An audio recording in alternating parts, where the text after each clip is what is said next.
Mankind's search for God, you may ask why. Why discuss religion, you may ask. Some people try hard to forget religion, but it keeps reminding you, I'm here. You switch on the TV to enjoy a football match and you are puzzled by Maradona crossing himself on every occasion. You take a train in America or secular Europe, and you find yourself assaulted by a lady smiling to you and handing you a pamphlet about Jesus before she ran away. Take a coin or a banknote to buy food in a supermarket, you find an inscription about God. In God we trust, the dollar. Or God, sei mit uns, Swedish. In Guds Hände. More importantly, there are a few existential questions that keep hammering your head even when you try hard to forget them, such as, where did I come from? Why am I here? What is my destiny after death? And who brought me here? What is my destiny after death? Frightening. And who brought me here? Some still promptly answer nothing to all.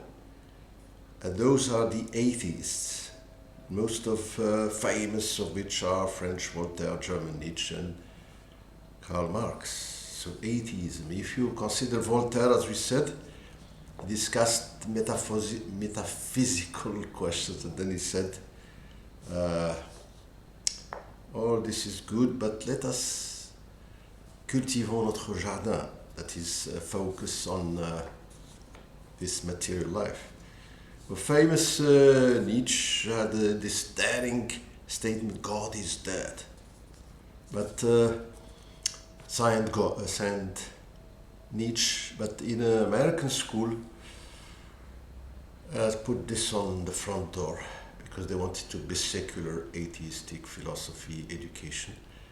And the next morning they found same inscription inverted, Nietzsche is dead, signed God.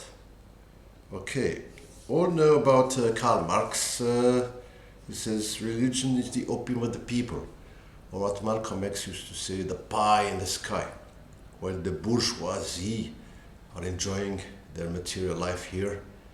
They give you false promises of an afterlife where you would get your pie.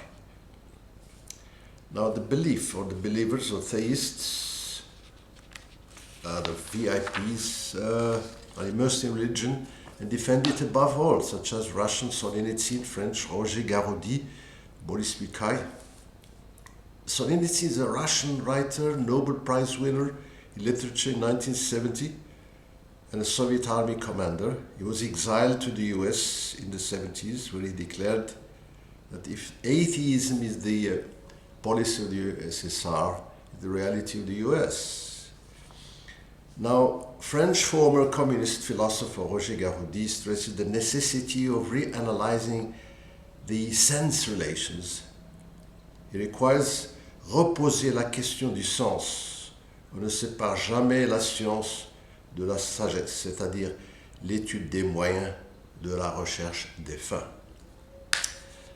French Maurice Bucaille wrote this excellent book, La Bible, le Coran et la Science.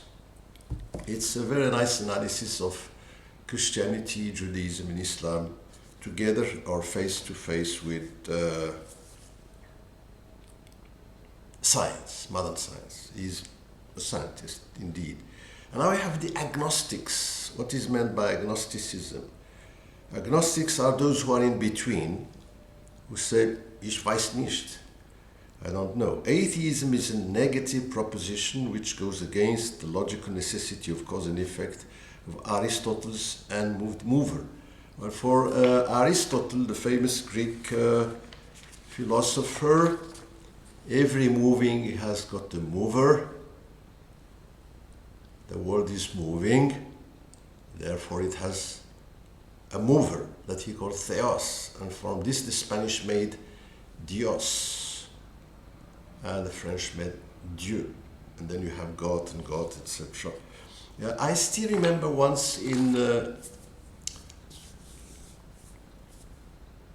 in Finland, I was with a group of students who had to perform some interesting things in a pub, and they would be judged who was more clever.